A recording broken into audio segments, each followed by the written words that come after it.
Bilangan pasal 35, kota-kota orang Lewi.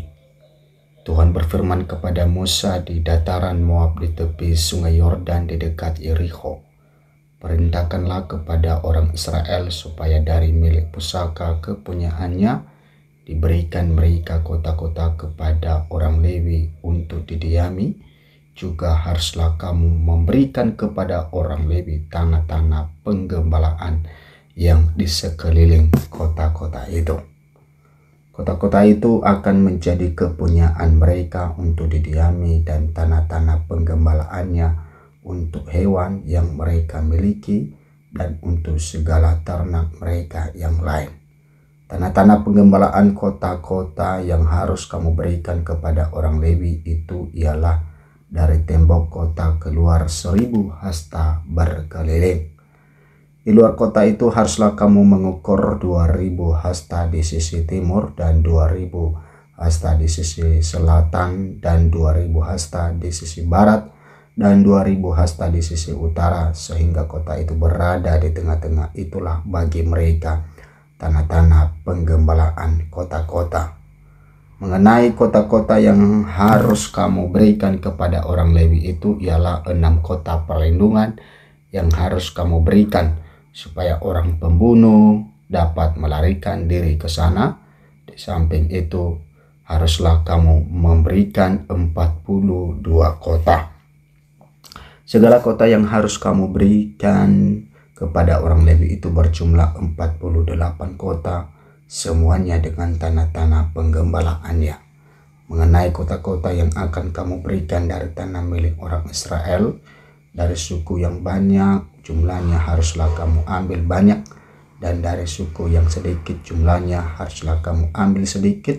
Setiap suku harus memberikan dari kota-kotanya kepada orang Lewi sekadar milik pusaka yang dibagikan kepadanya. Kota-kota perlindungan. Tuhan berfirman kepada Musa, berbicaralah kepada orang Israel dan katakanlah kepada mereka, apabila kamu menyeberangi sungai Yordan ke tanah Kanaan, maka haruslah kamu memilih beberapa kota yang menjadi kota-kota perlindungan bagimu, supaya orang pembunuh yang telah membunuh seseorang dengan tidak sengaja dapat melarikan diri ke sana.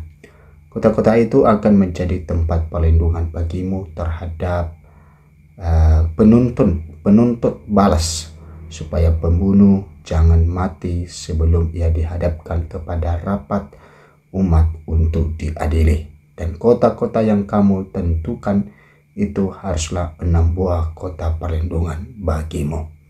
3 kota harus kamu tentukan di seberang sungai Yordan di sini, dan 3 kota harus kamu tentukan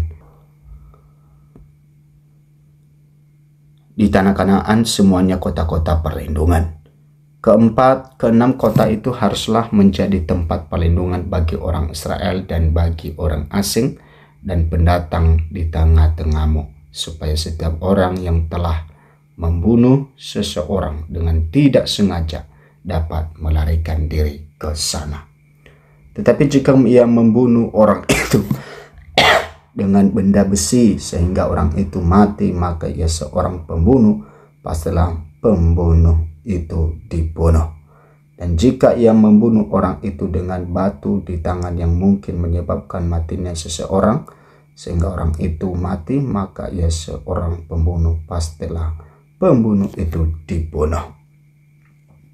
Atau jika ia membunuh orang itu dengan benda kayu di tangan yang mungkin menyebabkan matinya seseorang sehingga orang itu mati, maka ia seorang pembunuh, pastilah pembunuh itu dibunuh. Penuntut darahnya yang harus membunuh pembunuh itu pada waktu bertemu dengan dia, ia harus membunuh dia. Juga jika ia menumbuk orang itu karena benci atau melempar dia dengan sengaja sehingga orang itu mati, atau jika ia memukul dia dengan tangannya karena perasaan permusuhan sehingga orang itu mati, maka pastilah si pemukul itu dibunuh. Ia seorang pembunuh. Penuntut darah harus membunuh pembunuh itu pada waktu bertemu dengan dia. Tetapi jika ia sekonyong-konyong menumbuk orang itu dengan tidak ada perasaan permusuhan, atau dengan tidak sengaja melemparkan sesuatu benda kepadanya, atau dengan kurang ingat menjatuhkan kepada orang itu sesuatu batu yang mungkin menyebabkan matinya seseorang, sehingga orang itu mati, sedangkan dia tidak merasa bermusuh dengan orang itu dan juga tidak mengikhtiarkan celakanya, maka haruslah rapat umat mengadili antara orang yang membunuh itu dan penuntut darah menurut hukum-hukum ini. Dan haruslah rapat umat membebaskan pembunuh dari tangan penuntut darah, dan haruslah rapat umat mengembalikan dia ke kota perlindungan, ke tempat ia telah melarikan diri.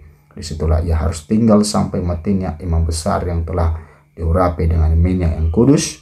Tetapi jika terjadi bahwa pembunuh itu keluar dari batas kota perlindungan, tempat ia melarikan diri, dan penuntut darah mendapat dia di luar batas kota perlindungannya, dan penuntut darah membunuh pembunuh itu, maka tidaklah ia berhutang darah, sebab pembunuh itu wajib tinggal di kota perlindungan sampai matinya imam besar. Tetapi sesudah matinya imam besar, bolehlah pembunuh itu kembali ke tanah kepunyaan sendiri.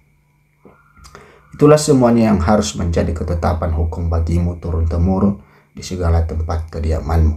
Setiap orang yang telah membunuh seseorang haruslah dibunuh sebagai pembunuh menurut keterangan saksi-saksi. Tetapi kalau hanya satu orang saksi saja tidak cukup untuk memberi keterangan terhadap seseorang dalam perkara hukuman mati. Janganlah kamu menerima uang tebusan karena nyawa seorang pembunuh yang kesalahannya setimpal dengan hukuman mati, tetapi pastilah ia dibunuh. Juga janganlah kamu menerima uang tebusan karena seseorang yang telah melarikan diri ke kota perlindungannya, supaya boleh kembali untuk diam di tanahnya sebelum matinya imam besar. Jadi janganlah kamu mencemarkan negeri tempat tinggalmu, sebab darah itulah yang mencemarkan negeri itu, maka bagi negeri itu tidak dapat diadakan pendamaian oleh karena darah yang tertumpah di sana, kecuali dengan darah orang yang sah yang telah menumpahkannya. Maka janganlah najiskan negeri tempat kedudukanmu yang tengah-tengahnya aku diam, sebab aku Tuhan diam di tengah-tengah orang Israel.